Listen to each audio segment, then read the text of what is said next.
বন্ধুরা, আজকে স্টাফ আলুর দম বানাবো। তাই দেখো, আলুটাকে আমি প্রথমে ধুয়ে নিয়েছিলাম, নিয়ে ছাল ছাড়িয়ে নিয়েছি।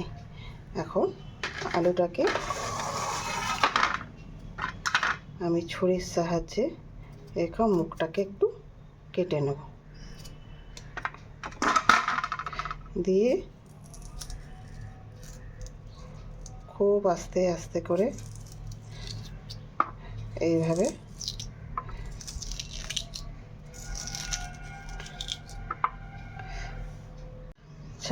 আলুটাকে খুবই আস্তে আস্তে তোমরা করবে। এই যে দেখতে পাচ্ছ, এইভাবে ভেতরটাকে করে নেবে। এই দেখো, এবার আমি এইভাবে প্রত্যেকটা আলু এইভাবে আগে ভেতরটা করে নেব। প্রথমেই কিন্তু বলছি, আলুটাকে এরম করে একটু ছুরিতে কেটে নেবে, নিয়ে পিলারের সাহায্যে এইভাবে আস্তে আস্তে এরকম করে ঘোরালেই কিন্তু আস্তে আস্তে করে হয়ে যাবে। একটু সময় লাগবে, যে কোনো জিনিস একটু করতে গেলে সময় লাগে।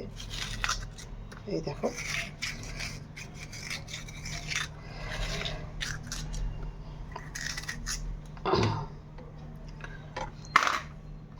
জল গরম বসিয়ে দিয়েছি, ওর মধ্যে একটু লবণও দিয়ে দিয়েছি।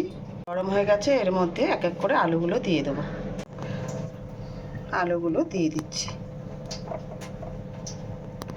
আলুগুলো কিন্তু এখন তুলে নেব।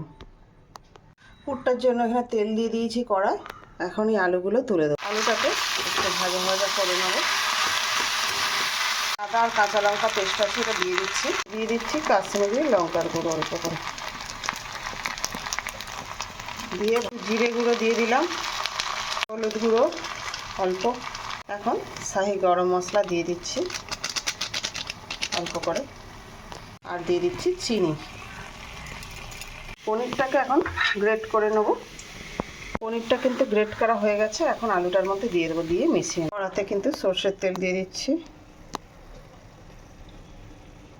আমি লাল লাল করে ভেজে নেবো, উল্টে পাল্টে।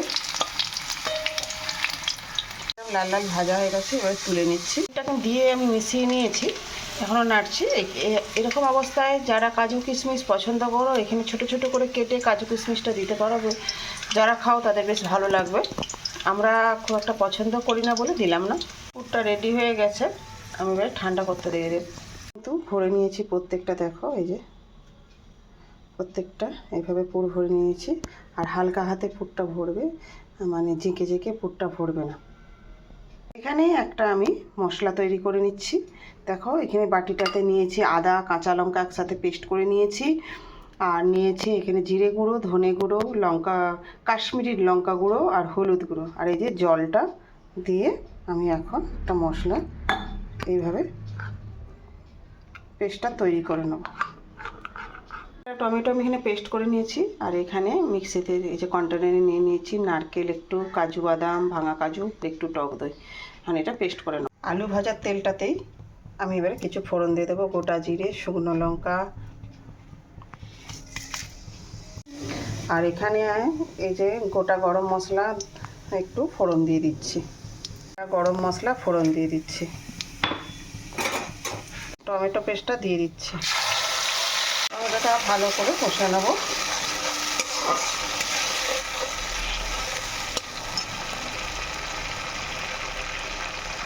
এই মশলাটা আমি এবারে দিয়ে দেবো, দিয়ে ভালো করে এখন কষে নেব।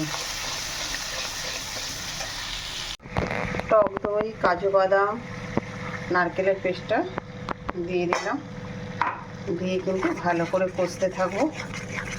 যেহেতু কাজু বাদাম আছে, কড়াতে লেগে যাবে, তাই শুধু কম স্টিমে ভালো করে নাড়তে থাকবো। লবণটা দিয়ে দিলাম।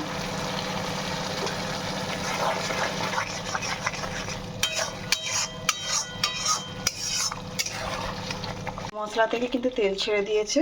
এখন এই পুরো ভরা আলুগুলো আমি এক এক করে দিয়ে দেবো। আলুগুলো এক এক করে দিয়ে দিচ্ছি।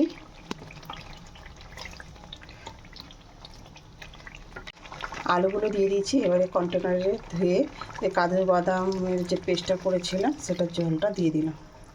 যেহেতু নিরামিষ আলুর দম, আমি এতে চিনি দিয়ে দিলাম।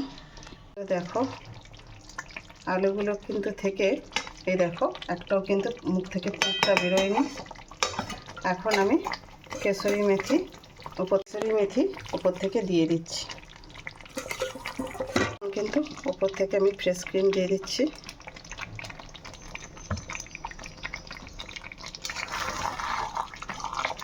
চাপ আলুর দম বা পুর ভরা আলুর দম যেটাই বলো হয়ে গেছে।